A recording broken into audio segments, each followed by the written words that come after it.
There's one thing you need to know about blankets. Horses don't need them. One year I didn't blanket right away and she started to grow this like scruffy hair-like stuff all over her body. It was disgusting. So I shaved it off and put a blanket on. I have never made that mistake again. I start blanketing at the end of summer. There's all this talk about blanketing and all these theories and stuff, but listen here, I've been doing this for years. Your horse needs one blanket, okay? You slap it on the first day of winter, you take it off on the first day of spring, rain or shine.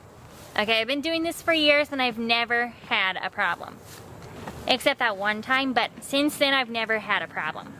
You bring up a very valid question, but in my experience from a lot of research and reading and looking into the science behind it, it's actually more important what you put inside the horse's body than what you put on the horse. If horses needed blankets, they would have been born with them. Oh wait, they were. It's called a winter coat. Have you ever heard of it? No, you haven't, because you blanket. How many blankets do I have? Gosh, I mean probably like 100, 105. No, I wasn't kidding. I literally have over 100 blankets. I mean, you have to have one for every temperature change. You gotta be prepared. Huh.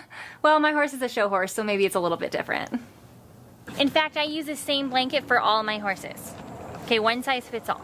You should have seen how it looked like on my Mini. That was a long winter. Yeah. Hey, Karen. That is not my name, but if it was, it would work, am I right? I'll take that as a compliment. Thank you.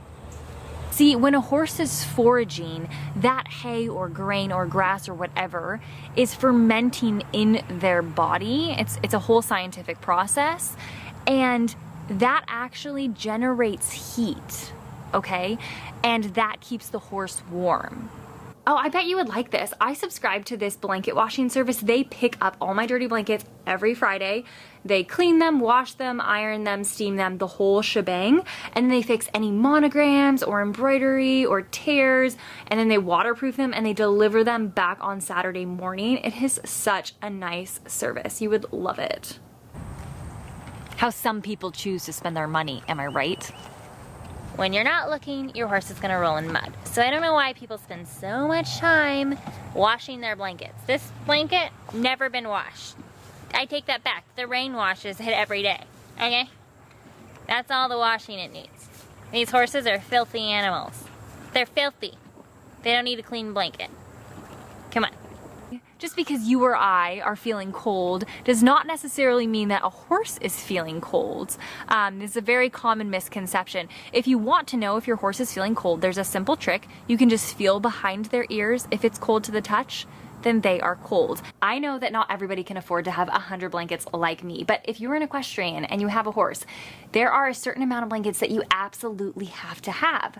Okay, so for starters, the extra light, the extra light, the light, the medium, the extra medium, the medium. The science behind it is actually fascinating. There is a book you would love to read that talks about the anatomy of the ear. The extra medium heavy, the medium heavy, the heavy, the heavy, the extra heavy, the tripledy-dipledy heavy, and then the doubledy-doopedy heavy.